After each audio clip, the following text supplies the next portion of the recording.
Hello everybody, it's Sherry from the CGH Health Foundation, and I am back with another easy healthy recipe that's just perfect for summertime.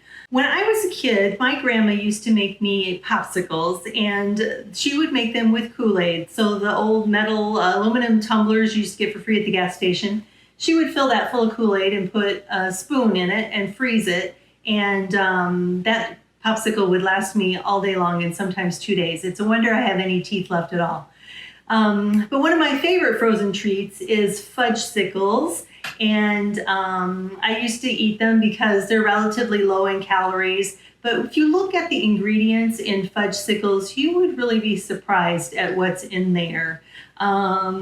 Just for example, in the low-fat Fudgsicle that I would buy and eat, the ingredients are non-fat milk, but then sugar, corn syrup solids, and high fructose corn syrup. So sugar in 3 different forms, water, palm oil, which is a saturated fat, and then there are things like tricalcium phosphate, mono and diglyceride, cellulose gum, guar gum, malted barley extract, polysorbate 80, polysorbate 65, carrageenan.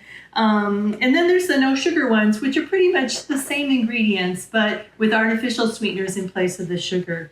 So I thought today I would make a Fudgsicle from all natural ingredients, really just 6 ingredients, no preservatives, no additives, no sugar, or artificial sweeteners or anything like that. So we're making a Fudgsicle today. I'm going to start off with some almond milk. And I buy the unsweetened almond milk. It's just 30 calories a cup, and there is some fat in it, but this is a healthy fat. I'm using a half a cup of almond milk. I'm going to go ahead and add that to my blender jar. And then the next ingredient is just a half a teaspoon of vanilla, or approximately half a teaspoon. I don't know about you. I always use the cap on the vanilla jar to measure my vanilla. And then I'm going to put in just a dash of salt. Not very much, but a little bit of salt helps to enhance the sweetness of the Fudge Pops. And then to make these creamy and add some really healthy fat, I'm using almond butter. And this is the almond butter. And you can really use any kind of almond butter. The only thing is I would pick a smooth one and one that looks like it has as few particles in it as possible, because sometimes they'll have some little brown specks in there, and you won't get quite as creamy a Fudgsicle when you do that. So this is a 1/3 cup of almond butter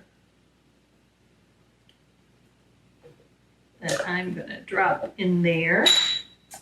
And then the next ingredient is some cocoa powder. Okay, so find a nice quality cocoa powder, and we're going to do 1, 2, 3 tablespoons of cocoa powder. Get rid of that. Okay, and the last ingredient, this is kind of like the magic ingredient, is frozen banana slices. So I always have frozen bananas in the freezer, and the ripest bananas, just let them get until they smell like bananas and the skins are brown. The riper the banana, the sweeter your end product is going to be. And I just slice them up and put them on a sheet of parchment paper on a cookie sheet and put them in the freezer. It only takes about an hour or so for them to freeze solid. And then I keep it in a plastic bag in the freezer.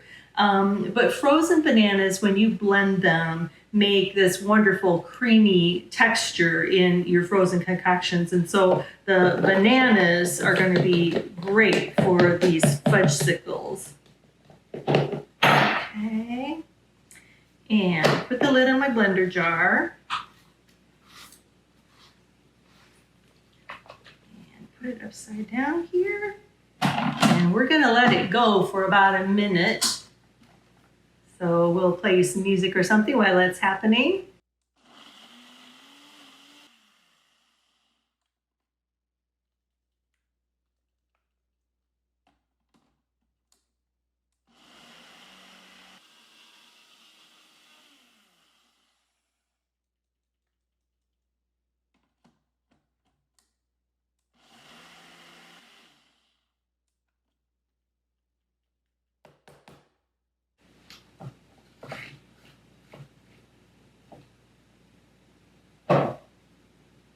Okay, so you can see I stopped the blender a couple of times, shook up the mixture. I just wanted to make sure it was moving smoothly and that all of the pieces had a chance to get folded into the mixture. So what we're going to do from here is to put it into a mold. And you have different options here. You can put it in a popsicle mold like this one. I got this at the grocery store. It was just about $4, so relatively inexpensive. But I'm going to go old school and use some Dixie cups and some popsicle sticks for my fudgesicles today, kind of in a nod to my grandma and her old popsicle. And so we'll just pour the mixture into the Dixie cup. And you know, folks, really, if you just wanted to eat this the way it is, this is an awesome smoothie. But when we put it in the freezer and let it set up for probably an hour and a half to 2 hours, it's going to take for the mixture to get all frozen and solid through. And get that last little bit in there. Okay, so I'm going to put these in the freezer, and while I'm over there, I'll grab one that I made earlier.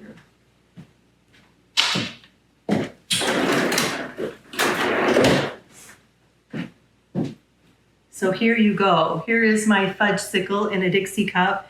And I kind of like the Dixie cup because all you have to do is rip one side and you can just pull the Dixie cup right off.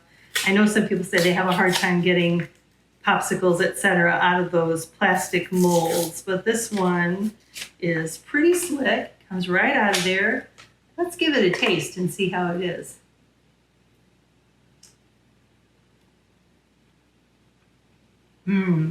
Yum. Creamy, chocolatey, sweet from the bananas, but you don't really taste the bananas. So that would be a great recipe to make with the kids this summer. Very healthy, much better for you than the fudgesicles in the store. I hope you enjoy this recipe. I hope you give it a try and let me know what you think. You can find all of our recipes on the CGH website under the Health Foundation or under the Education tab, and look for our YouTube channel. See you next time.